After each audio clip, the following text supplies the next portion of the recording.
அஷ்டவசுவின் ஆன்மீக பகிர்வு சேனல் சார்பாக அனைவருக்கும் வணக்கம்.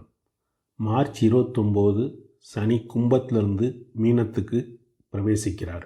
இந்த பயிற்சி உங்கள் ராசிக்கு 7ஆம் இடத்துல, அதாவது பொதுவாக இந்த அமைப்பை கண்டக சனின்னு சொல்லுவோம். இது என்ன செய்யும்? இந்த அமைப்பினால் சில சிரமங்கள் ஏற்படும். பலருக்கு வேலையே கிடைக்கல, வேலை கிடைச்சாலும் சரியாக ஊதியம் கிடைக்கல. தொழில் செய்கிறவங்களுக்கு தொழிலில் போட்டி, அதாவது காம்படிஷன்னு சொல்லக்கூடிய மாதிரி ஒரு அமைப்பு. இதெல்லாம் இருந்தாலும் தொழில் செய்கிறவங்களுக்கு கூடவே, தொழில் செய்கிறவங்களுக்கும் சரி வேலை செய்கிறவங்களுக்கும் சரி, கூடவே இருக்கிறவங்க உங்களுக்கு எதிராக, உங்கள் வளர்ச்சிக்கு எதிராக செயல்படுறாங்க.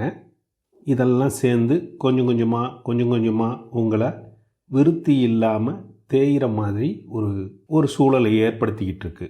வருமானம் தடுமாறுது. ஆண்களுக்கும் சரி பெண்களுக்கும் சரி, பெண்களாலேயே சிக்கல். நீங்கள் சும்மா இருந்தாலும் பிரச்சனை உங்கள் விலாசம் தேடி வீட்டுக்கு வந்து கதவை தட்டுது. இதெல்லாம் எப்போ இருந்து? சனி மாறின உடனேவா? அதாவது மார்ச் 29 இருந்தா? இல்லை, இதனோட முழு செயல்பாடும் தெரிய நீங்கள் உணர்றதுக்குன்னு ஒரு தேதி இருக்குது, அதை குறிச்சிக்குங்க. 28 ஜூலை 2025 கொஞ்சம் கொஞ்சமாக உணர ஆரம்பிப்பீங்க. செப்டம்பர் 10 வரும்போது தான் தெரியும் உங்களை சுற்றி ஒரு வலை முழுசாக பின்னப்பட்டிருக்குங்கிறது. அதுக்கு முன்னாடி இப்போ இருக்கிற காலம் உங்களுக்கு ரொம்ப அருமையாக இருந்துக்கிட்டு இருக்கு. எல்லா கிரகங்களும் சேர்ந்து உங்களுக்கு சாதகமாக செயல்படுது. எதை தொட்டாலும் இப்போ விருத்தி ஆகிட்டு இருக்கு. எல்லாமே வலுவாக நிற்கிது. எல்லா விதத்துலையும் வருமானங்கள், போக்குவரத்து, தொழில்துறையில், திருமண வாழ்க்கை, சுபகாரியங்கள் எல்லாம் உங்களுக்கு சாதகமாக இப்போ நடந்துக்கிட்டு இருக்கிற இந்த காலகட்டத்தில் தான் நீங்கள் பின்னாடி வரக்கூடிய அந்த ஜூலை மாதம் இறுதி 28ஆம் தேதிக்கு அப்புறம் வரக்கூடிய பிரச்சனைகளுக்காக இப்பையிலிருந்தே, இப்போ நல்ல நேரத்தில் இருந்தே உங்களுக்கு சாதகமாக சில காரியங்களில் முடிவு எடுத்துக்கிறது கரெக்டாக இருக்கும். இல்லாமல் அப்போவும் விடுறா, எது வந்தாலும் பார்த்துக்கலாம்னு ஒரு முரட்டு தைரியத்தை கொடுத்து அனைத்து விஷயங்கள்லையும் உங்களை அகலக்காலை வச்சு செயல்பட வழிவாய்ப்புகள் நிறைய இருக்குங்க. ரொம்ப நல்லவன் போலவே காலம் எல்லாத்தையும் உங்களுக்கு சாதகமாக செய்கிற மாதிரியே செஞ்சுக்கிட்டு இருக்குங்க. அந்த தேதி வரும்போது தான் உங்களுக்கு அதனோட பாதிப்புகள் தெரிய உணர ஆரம்பிப்பீங்க. அப்போ தான் நமக்கு தெரியும், ஆகா நம்ம எவ்வளோ பெரிய பள்ளத்துக்குள்ளே இருக்கிறோம்.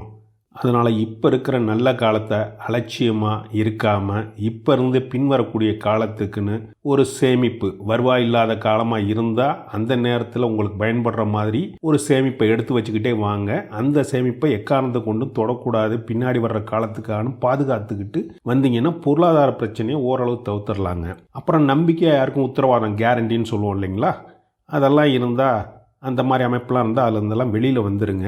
அதெல்லாம் உங்களுக்கு பின்னாடி சிரமங்களை தந்துடும். அதனால் ஜூலை 28க்கு முன்னாடியே இதுலேருந்தெல்லாம் நீங்கள் வெளியில் வந்துடணும். கோர்ட்டு கேஸு வழக்கு ஏதாவது அப்படி ஏற்படுற மாதிரி இருந்தால் கூட கொஞ்சம் நஷ்டமாக இருந்தாலும் பரவாயில்லைன்னு அதுக்குள்ளெல்லாம் போகாமல் அந்த நஷ்டத்தை ஏற்றுக்கிட்டு வெளியில் வந்துடுறது நல்லதுங்க. ஒரு சிலருக்கு வாழ்க்கை துணையினாலையும் அவங்க சொந்தக்காரங்கனாலையும் நிறைய பிரச்சனைகள் ஏற்பட்டுக்கிட்டே இருக்கும். அதெல்லாம் வாக்குவாதம் பண்ணாமல் எவ்வளோ அமைதியாக கடந்து போகலான்னு பார்த்து புத்திசாலித்தனமாக இருக்கிறது தான் நல்லதுங்க. பின்னாடி வர்ற காலம் உங்கள் பக்கமே நியாயம் இருந்தாலும் காலம் உங்களுக்கு சாதகமாக செயல்படாததுனால நீங்கள் பொறுமையாக இருக்கிறது தான் பாதிப்பை ஓரளவு குறைக்க முடியும். இப்போ நீங்கள் ஒரு வண்டி நிறைய பழங்களை எடுத்துக்கிட்டு பெரிய சந்தை எதுன்னு கேட்டு விற்க போகிறீங்கன்னு வச்சுக்கோங்க. உங்களுக்கு போய் சேர எவ்வளவு நேரம் ஆகும்னு தெரியணுங்கிறதுக்காக அங்கே வந்த ஒருத்தர்கிட்ட, எங்கள் சந்தைக்கு போக எவ்வளோ நேரம் ஆகும் அப்படின்னு கேட்குறீங்க.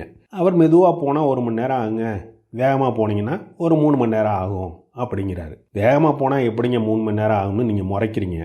அவர் அதுக்கு போய்த்தான் பாருங்களேன் அப்படின்னு சொல்லிட்டு அவர் போயிடுறாரு. நீங்கள் வேகமாக வண்டியை அந்த கரடு முரடான பள்ளம் மேடு உள்ள ஒரு வழி பாதையில் வண்டியை செலுத்துறீங்க. வண்டி ஆடி குலுங்கி பழமெல்லாம் கீழே விழுந்து உருண்டு ஓட, அதை நீங்கள் பொறுக்கி எடுத்து திரும்ப சேர்த்து வேகமாக செல்ல, திரும்பவும் எல்லாம் கீழே விழ, திரும்ப எடுக்க, இப்படி போகிறதுனால உங்களுக்கு அந்த 3 மணி நேரம் ஆகுது. அது இல்லாமல் நீங்கள் பொறுமையாக மெதுவாக பழங்கள் கீழே சிதறாமல் விழாமல் போயிருந்தீங்கன்னு வச்சுங்க, 1 மணி நேரத்தில் போயிடுவீங்க. இதைத்தான் அவர் தெளிவாக சொல்லிட்டு போயிருக்காரு. அதனால் வர்ற காலத்தில் தடாபுடான்னு வேகமாக எதையாவது அதை பண்ணுறேன் இதை பண்ணுறேங்கிறத விட பொறுமையாக அமைதியாக நிதானமாக இருந்தோம்னா புத்திசாலித்தனமாக இருக்குங்க. அதுக்காக தளர்ந்து போக வேண்டியதில்லை, சோர்ந்திருக்க வேண்டியதும் இல்லைங்க, செயல்படாமையும் இருக்க வேண்டாங்க. ஒரு மனிதனோட வாழ்க்கை சராசரியாக 70 வயசுன்னு வச்சுக்கோங்க. அதில் இந்த மாதிரி காலங்கள் அவ்வப்போ 2 வருஷம் 3 வருஷம் வர்றதுங்கிறது இயல்பு. அதை புரிஞ்சுக்கிட்டு நிதானமாக பொறுமையாக இந்த காலத்தை உங்களுக்குன்னு உண்டான ஒரு மந்திர சொல்லை பிடிச்சிக்கிட்டு நகர்ந்தோம்னா நம்ம ஜெயிக்கலாங்க. அது என்னங்க அந்த மந்திர சொல்லு?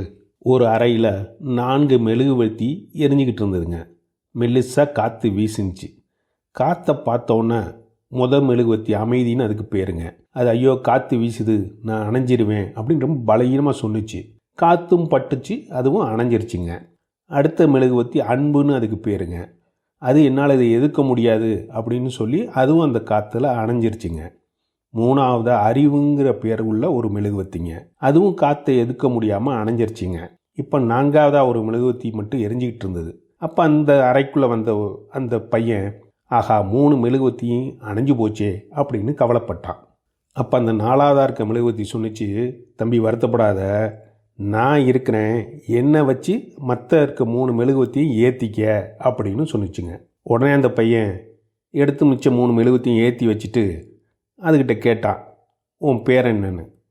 அதுதான் அந்த மந்திர சொல். அது சொன்னிச்சு நம்பிக்கை அப்படின்னுச்சுங்க. நன்றி.